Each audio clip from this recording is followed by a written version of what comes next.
अपने बयानों से राजनीतिक गलियारों में तूफान पैदा करने वाले स्वामी प्रसाद मौर्य जी हमारे साथ बातचीत के लिए मौजूद हैं। उनसे बात करते हैं। सर, आज आपने फिर एक ट्वीट किया है, उसमें मोहन भागवत के जो बयान हैं उनका हवाला दिया है। आखिर ये बातें आपको ट्वीट क्यों करनी पड़ी? देखिए, चूँकि संघ प्रमुख श्री मोहन भागवत जी एक बहुत ही जिम्मेदार व्यक्ति हैं। उनका एक बयान आया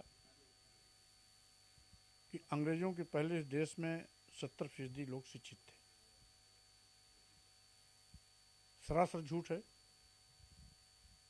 क्योंकि अंग्रेज़ों के पहले इस देश में समस्त नारी समाज व शूद्र समाज को पढ़ने लिखने का अधिकार ही नहीं था। नारी शूद्रो न धियताम। तो 70% आबादी पढ़ी लिखी कैसे हो गई?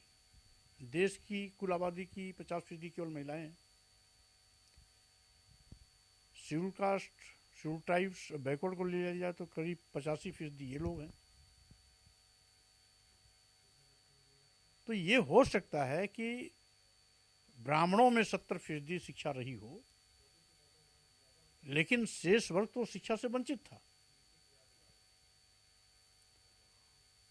और जब शेष सभी वर्ग शिक्षा से वंचित थे, तो देश के लोग 70% शिक्षित कैसे हो सकते हैं? ये अपने आप में एक प्रश्न चिन्ह खड़ा करता है।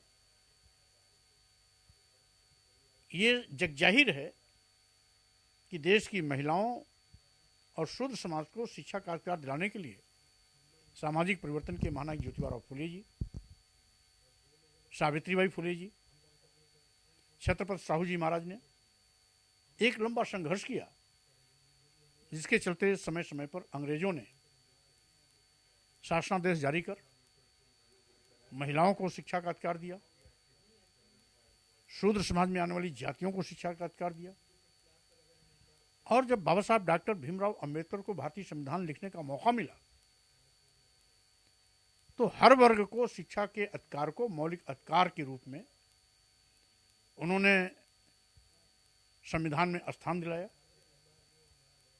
और यही कारण है कि आज लोग बड़े पैमाने पर शिक्षित हो रहे हैं।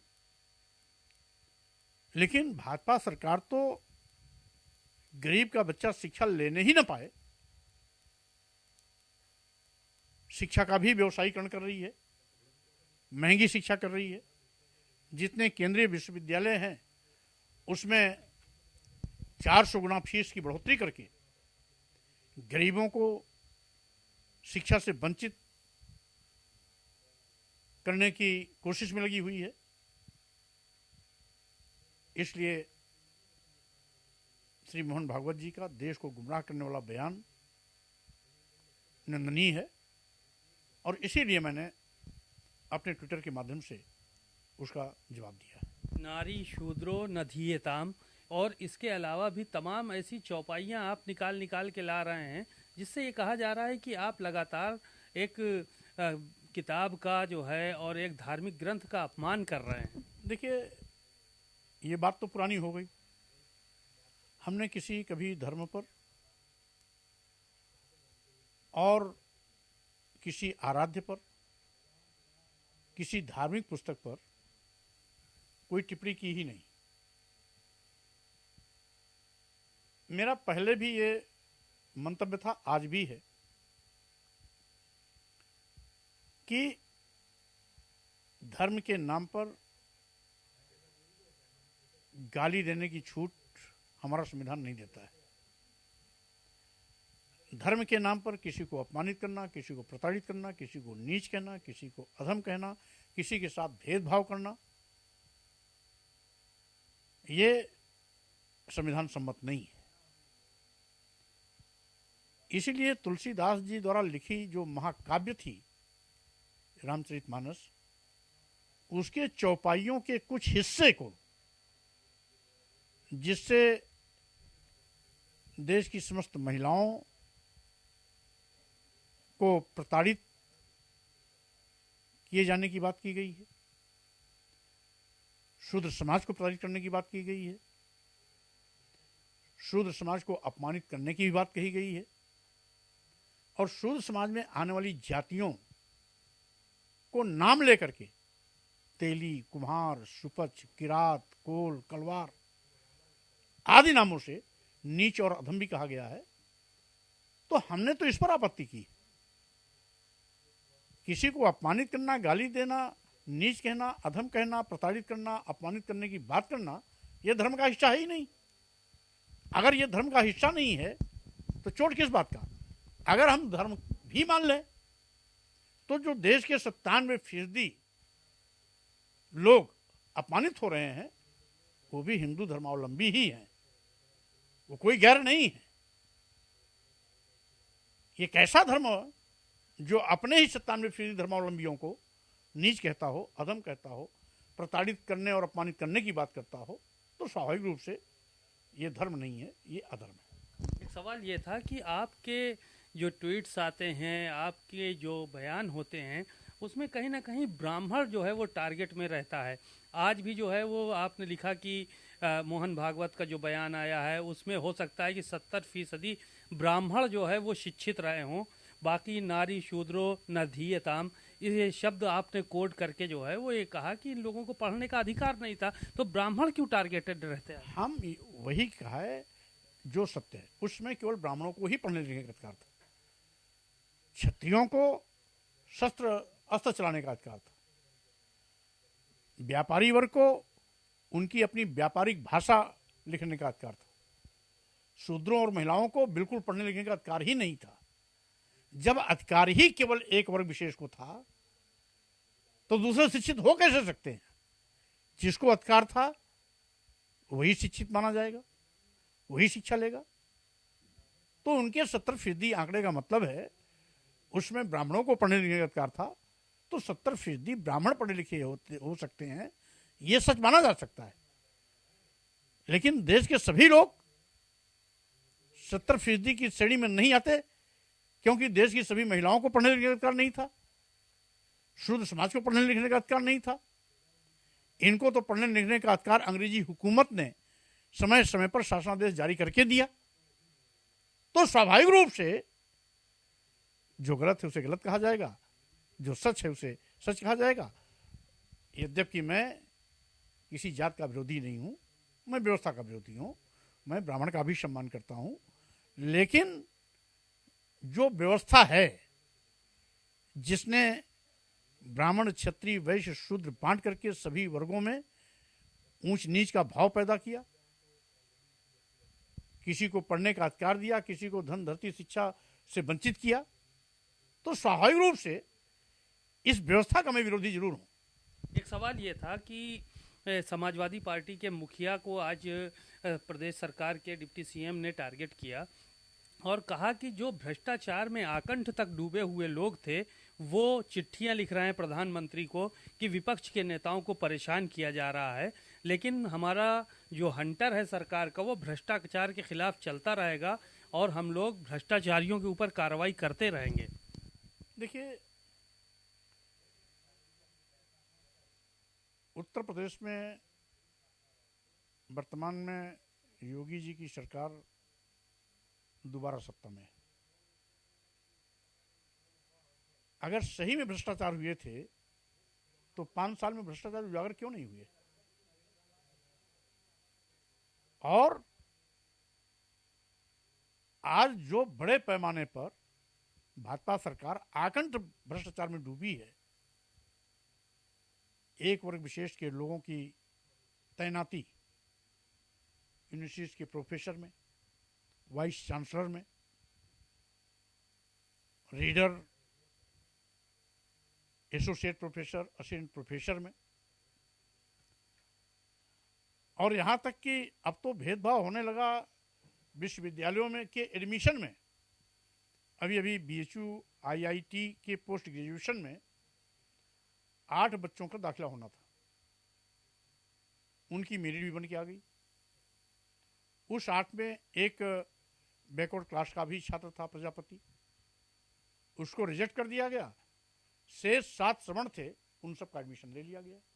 क्या ये भ्रष्टाचार नहीं? अभी दरोगा भर्ती में 100 से ज़्यादा FIR हुए हैं, 300 से ज़्यादा लोग गिरफ्तार हुए हैं। न कोई उस घोटाले की जांच हुई और न ही परीक्षा करने वालों के खिलाफ कठोर कार्रवाई हुई। उल्टे दरोगों को अपॉइंटमेंट लेटर दिए जा रहे हैं। क्या ये भ्रष्टाचार नहीं? अभी अभी उत्तर प्रदेश के समस्त विश्वविद्यालय में बिना विज्ञापन निकाले एक वर्ग विशेष के लोगों की भर्ती कर दी, professor, reader, associate professor, assistant professor पर। उसमें एक भी शेड्यूल कास्ट का नहीं, एक भी शेड्यूल ट्राइब्स का नहीं, एक भी बैकवर्ड कास्ट का नहीं। क्या ये घोटाला भर्ती नहीं है? इसी प्रकार से आज अभी 711 पद लगभग आयुष विभाग में डॉक्टरों के हुए, जिसमें सामान्य वर्ग के लोगों को मिलाकर कुल 81.5% सीटें गई हैं। से 18.5% में शेड्यूल कास्ट भी है, शेड्यूल ट्राइब्स भी है, बैकवर्ड भी है। क्या ये घोटाला नहीं है? तो स्वाभाविक रूप से बड़ी बोल बोलने वाले लोग को यह गलतफहमी नहीं रहनी चाहिए कि लोकतंत्र है। एक लोकतंत्र में सरकारें आती और जाती हैं। जिस तरीके से भाजपा सरकार विपक्ष को कमजोर करने में लगी है, केंद्र और प्रदेश सरकार का डर दिखा करके सरकार का भौकाल स्थापित करना, इससे लोकतंत्र मरेगा नहीं, लोकतंत्र और मजबूत होगा। और जो भी ये मनमानापन कर रहे हैं इस लोकतांत्रिक व्यवस्था में, इसी सजा भी इनको भुगतनी पड़ेगी। समाजवादी पार्टी की जब सरकार थी तो उन्होंने तमाम नाम लिए, कहा रिवर फ्रंट घोटाला इनकी सरकार में हुआ, उसके अलावा जल निगम में जो भर्ती थी उसका घोटाला इनके टाइम में हुआ, आजम खां उस टाइम मंत्री थे, गायत्री प्रजापति को जेल जाना पड़ा, खनन घोटाला हुआ, एक विशेष वर्ग के व्यक्तियों की भर्ती की गई SDM की पोस्ट पे। तो ये सारी की सारी चीज़ें, सारे भ्रष्टाचार कहा कि उस टाइम थे और इस पे कार्रवाई हम लोग करेंगे। हजार झूठ भी किसी सच को दबा नहीं सकता। यह भारतीय जनता पार्टी के लोग शुरू से झूठ की खेती कर रहे हैं। 56 SDM की भर्ती में 46 यादव बता रहे हैं, जबकि सरासर गलत है। और पूरी सपा सरकार में कुल 110 SDM का चयन हुआ था, जिसमें मात्र 17 यादव टोटल हुए थे। तो 56 में 46 कहां से हो गया? एक सवाल ये था कि कह रहे हैं कि आप लोग जो गाय के इंजेक्शन थे वो सांड को लगा देते थे उस टाइम, और उसमें भी घोटाला कर लिया, इंजेक्शन खपाने के लिए गाय के इंजेक्शन सांड को लगा दिए गए। अब इंजेक्शन लगाने वाले क्या कहने वाले लोग हैं क्या? यही इंजेक्शन लगा रहे थे क्या? बेसिर पैर की बात का कोई मतलब नहीं होता है। और ये लोग झूठ की खेती कर रहे हैं, झूठ के बलबूते पर सरकार चला रहे हैं, झूठ के बलबूते पर जनता की आंख में धूल झोंक रहे हैं। इनको शायद ये गलतफहमी हो गई है कि लोकतंत्र खत्म हो चुका है, लेकिन आज भी लोकतंत्र जिंदा है और इसकी जवाबदेही सत्ता पक्ष को देनी होगी। एक आखिरी सवाल ये था कि जो भारतीय जनता पार्टी के लोग हैं वो ये कह रहे हैं 2024 में उत्तर प्रदेश में 80 की 80 सीटें हमारे आने वाली हैं, हम दुनिया की सबसे बड़ी पार्टी हैं और हमको जनता पसंद कर रही है, इस बार विपक्ष को एक भी सीट नहीं मिलेगी, सुपड़ा साफ कर दिया जाएगा। कभी शाइनिंग इंडिया का हवाला देकर के चुनाव लड़े थे माननीय अटल बिहारी वाजपेयी जी, वो भी पैदल हो गए। किसी जमाने में इंदिरा गांधी जी की तूती बोलती थी, आज भी अभी इंदिरा गांधी जी की ऊंचाई तक कोई प्रधानमंत्री दोबारा नहीं गया है। उनकी भी गलतफहमी दूर हुई और उनको 0 पर यूपी में आउट होना पड़ा। मुंगेरी लाल के हसीन सपने देखने का सबको अधिकार है, सपना देखें, लेकिन जनता जब सड़क पे आती है तो बड़े बड़े लोगों का घमंड चूर होता है। और जब इंदिरा गांधी जैसी बड़ी नेता, जिसकी एक पहचान दुनिया में थी, जब उसको जीरो पे आउट होना पड़ा तो उसके सामने भारतीय जनता पार्टी क्या है। बातचीत के लिए शुक्रिया। आपने सुना स्वामी प्रसाद मौर्य जी को, समाजवादी पार्टी के वरिष्ठ नेता हैं, फायर ब्रांड नेता हैं, और इनकी बातें जो है वो कहीं ना कहीं भूचाल राजनीतिक गलियारों में ले आया करती हैं।